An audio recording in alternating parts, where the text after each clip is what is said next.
pouvoir goûter, qui s'appelle donc Juste Marié, mais en anglais, puisque c'est notre mariage, tout bêtement. 2009 alors. 2009, ouais. Et donc c'est le premier. C'est le premier sur... D'accord. Donc c'est quoi la technique utilisée là? Donc les vins de voile du Jura, c'est un élevage sous un voile de levure. On arrête de houiller les tonneaux et puis on laisse le tonneau en vidange et un voile de levure se crée à la surface. Soit il se crée, soit on amène les levures si elles ne sont pas présentes en cave. Et en tout cas, le vin est élevé sous ce voile pendant voilà, X années. Ça dépend si on veut l'emmener jusqu'au vin jaune qui est voilà, plus de 6 ans d'élevage. Et pour ce qui est des vins de voile autres, ça c'est laissé à l'appréciation du vigneron, quoi.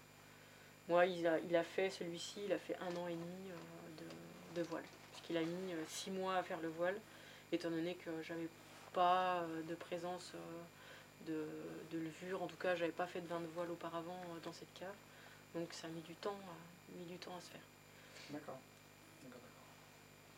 Donc aromatiquement, au niveau aromatique et même gustatif, c'est quand même un vin qui est présent. Il y a quand même, Ouais, c'est très très présent, ouais, puisque donc on a déjà le cépage du Savagnin qui est quand même un cépage assez typique aussi qu'on rencontre qu'ici et qui est déjà le raisin est un raisin avec une peau assez dure.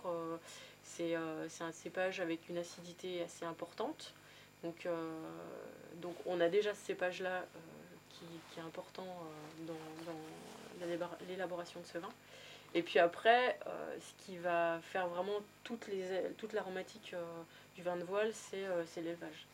Puisque alors on aura effectivement le sol, le terroir sur lequel le Savagnin aura poussé, mais on a quand même beaucoup l'élevage qui va nous amener toutes ces aromatiques, en général de noix, de pierre à fusil, pour ceux qui ont l'habitude d'affûter des couteaux et voilà, c'est assez fort comme vin. C'est un vin qui a vraiment un nez qui est puissant et une bouche aussi. Une bouche qui est très très marquée, qui est très présente.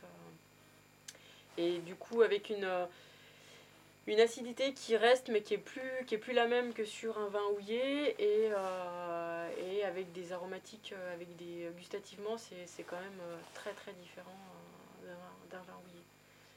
Ça se marie très très bien avec une cuisine épicée. Ici, nous, on fait dans le Jura, on fait le coq au vin jaune. Donc on cuisine le coq avec du vin jaune et on boit le vin jaune en mangeant ce plat. Mais ça va très très bien avec tout ce qui est plat ou curry et autres épices qui soient... Faut des plats assez puissants en face d'un vin comme ça, puisque c'est un vin qui est vraiment puissant, quoi.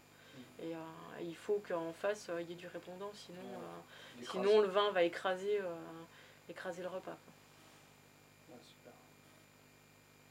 Et spécifiquement celui-ci, comme c'est 2009, c'était quand même une année très chaude et très ensoleillée, et on garde un gras, il y a quand même une ampleur qui est encore bien là, quoi. On sent bien le millésime. Enfin, moi c'est comme ça que je les aime. Assez avec un certain gras, quoi.